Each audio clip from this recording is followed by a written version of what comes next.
Hi there, and welcome to This Explainer. If you're tuning in today, there's a good chance you, or maybe someone you love, are navigating the often overwhelming world of fertility care. And let's be honest, it can sometimes feel like a giant maze, right? Just endless appointments and confusing medical jargon.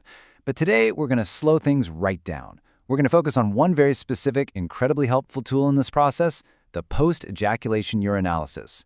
Think of this as your supportive, stress-free guide. We're going to turn all that clinical information into clear, comforting knowledge. Look, having trouble conceiving is a really heavy burden to carry. And before we dive into any lab procedures or medical terms, I just want to take a second to acknowledge the emotional weight of it all. The waiting, the frustration, the deep uncertainty. Those feelings are completely 100% valid. Fertility struggles can often make you feel like your own body just isn't cooperating, and that can feel incredibly isolating for both partners. But here is the absolute most important takeaway for right now.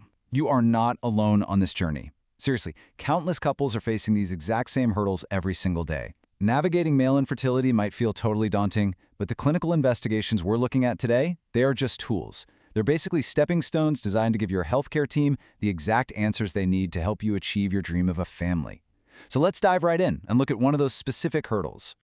Section 1. Demystifying the condition. Okay, to understand this test, we first have to understand what the doctor is actually looking for. When a couple is having a hard time conceiving, a doctor checking male fertility might notice a very specific issue: low semen volume.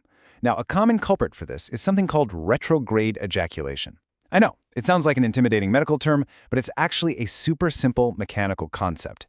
It's a condition where the semen, instead of flowing outward through the urethra like it normally would, flows backward right into the bladder. It's literally just a backward flow. The body is still doing its job, but the physical routing has just taken an unexpected detour, mixing the semen with urine inside the bladder.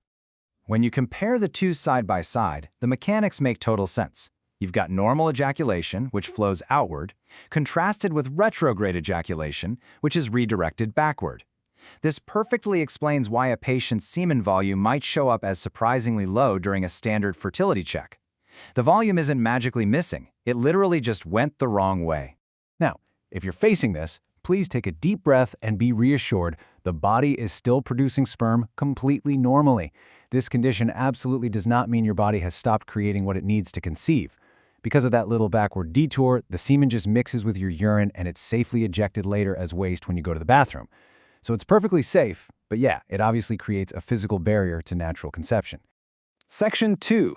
What is the PEU test? So how on earth do doctors figure out if this detour is actually happening?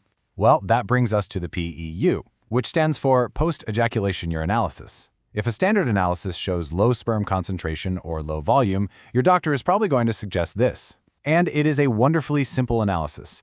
It's done directly on the man's urine shortly after ejaculation. The whole goal is just to confirm if those missing sperm are in fact hiding out in the urine because of retrograde ejaculation. Section 3. How the test is done. I completely understand that stepping into a clinic and being handed a lab order can spike your anxiety. So let's demystify the whole shebang. The process itself is incredibly straightforward. Step 1. You just provide a urine sample right after ejaculation. That's it for your part. Then professional technicians take the wheel.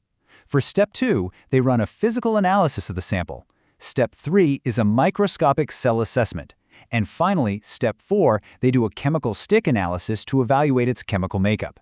It is a completely safe, highly standard procedure, and it's handled with the utmost care. During that microscopic assessment, those technicians are on a very specific mission. They are zooming in close under the lens to spot the actual presence of sperm cells. Essentially, they're checking the urine to see if they can find the healthy sperm that took that unexpected detour into the bladder. Section 4. Results and moving forward. Okay, so the lab work is done. What do the results actually mean? Well, here is the crucial takeaway. If the technicians look through their microscopes and spot a huge number of sperm in that post-ejaculation urine sample, boom, you have immediate clarity. It's a clear, definitive indicator that retrograde ejaculation is for sure the core hurdle you're facing. Now, while retrograde ejaculation is pretty tough to beat without some professional medical help, getting this definitive diagnosis is actually a massive moment of empowerment. Honestly, it's a real game changer. It completely removes the mystery. Once your doctor knows exactly what is mechanically happening, it unlocks a clear path forward. It empowers them to prescribe actionable, highly effective treatments tailored just for you. And that diagnosis paints an incredibly optimistic picture for your next steps. Depending on your specific situation, doctors have a fantastic range of options. There are medical therapies and medicines that can minimize the problem and sometimes even fully restore normal ejaculation. But hey, if medications aren't the right fit, no problem. Doctors can bypass the detour entirely by retrieving sperm directly from the testis. That retrieved sperm can then be used in advanced techniques like ICSI, that's intracytoplasmic sperm injection, to beautifully and effectively help you achieve conception. Getting answers is literally the key to moving forward. If you or your partner have been struggling and anything we've talked about today rings a bell, I highly encourage you to chat with your healthcare provider. Ask them if a post-ejaculation urinalysis might be right for you. You absolutely deserve to feel informed, reassured, and totally ready to take that next hopeful step. But it really does make you wonder, with medical science advancing so quickly to bypass these mechanical detours, what other groundbreaking fertility solutions are just around the corner?